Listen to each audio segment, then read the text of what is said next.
Сметате ли дека во овие околности председателот Иванов ќе обстои покрај притисоците и нема да го додели мандатот на луѓе кои што не се откажале од Тиранската платформа? Јас искрено би сакала и познавајќи го него како личност, мислам дека ќе си остане на зборот и дека ќе биде така како што до сега кажал и така дека ќе остане и понатаму. Дали, како е вашиот став, како на млад човек, во однос на барањата кои што сте наведени во Тиранската платформа, но и од другата страна на прифаќањето на таа платформа постизборно од социјалдемократите, има ли некоја од точките за која што би рекле дека би можело да се сложи? Не. Значи секој човек од свој агол нели си ги гледа работите, си има своја перцепција за нештата, меѓутоа за некои работи мора да постои консензус, нели национален интерес, тоа е многу битно. Значи јас во платформата не гледам дека некој нормален македонец би прифатил барем една од точките од платформата. Тоа е платформа однатре. Така.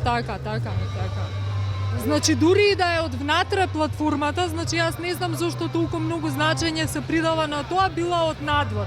Значи дури да е и тука подпишана во, не знам, во Жена парк, за мене е неприфатливо.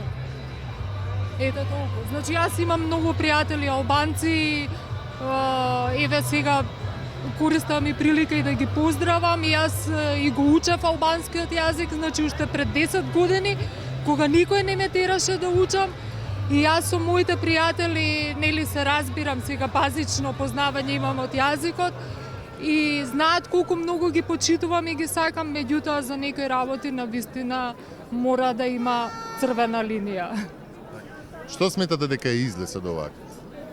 Излез, да ви кажам најискрено, некои викаат нови избори. Јас би рекла сите партии да седнат и да си се договорат, поготово партиите од македонскиот блок. Мислам дека е многу битно, пак сега ќе повторам, значи консензус за некои работи кои што се битни за државата, како што во секоја држава нели постои тој, да речам, национален интерес, кој што на некој начин нели ги собира партиите на едно место, и тука ќе нас треба да постои таков консензус. Се друго за мене е неприфатливо, значи влечење на една или друга страна за мене е неприфатливо.